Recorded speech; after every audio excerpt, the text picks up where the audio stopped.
Just talk about Jonathan. What you see out of him offensively? What's he bring to the table for you guys? You know, the one thing that I noticed about the kid is he's such a hard worker. You know, he's committed and dedicated, and he really tries to hang on details. But I just like the self-motivation of the kid. I'll tell you an interesting story. He fumbled against Vanderbilt twice.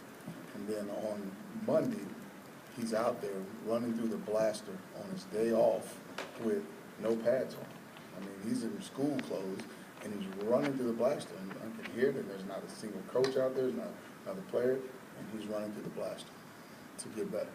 And then obviously the next game he didn't put the ball on the ground. But when you see a kid that's, you know, working like that and is committed like that, you can't help but, you want to pull for him and encourage that kid. When you say school clothes, and he's wearing jeans and He was Abercrombie in shorts. sweatshirt, or he was in what he came right out of class in. He was in some shorts and just a light T-shirt, and he was out there running through the blaster. I was shocked, to be honest. I mean, because I'm gonna tell you, it's hard to get players to run through that blaster in full pads. It's meant to make you fumble. That's why they make the machine. And he was self-punishing himself, I guess. But he was getting it done, and it sounded like he was taking care of it. And the good thing about it is it looked like he was mimicking the plays, like he was reading his own read and then running through the blast the same way he fumbled the ball. You know? And that's, as a coach, you love to see a guy out there trying to better his craft. Offensive players have raved about him all year long, not just this week. I mean, Chad Slade, Trey Mason, a lot of guys, especially about his intangibles. Does he just have that it factor that you don't normally see in a true freshman? It really does. You know, he has that it factor around him as far as his presence when he comes in.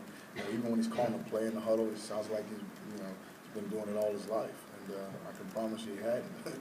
But he does. He really has that about him. And he's always encouraging for the next guy. I mean, I don't care what's going on, or how bad a day he's had, or how bad a play was for him. He's encouraging the next guy, whether it's a bad snap, whether it's a receiver dropping a ball, or a guy missing a block. I mean, the first voice, or one of the first voices you hear is him. And this was before he was even playing. And the great thing about him is nothing has changed. He's still the same guy that was, encouraging guys when he wasn't the starter, just had a role. So that's encouraging to see too. Hindsight will be 20/20, and Gene kind of alluded to that too. But with all these raving comments that a lot of the players and you coaches have had about him, why didn't this change happen sooner? Because still there's no substitute for experience.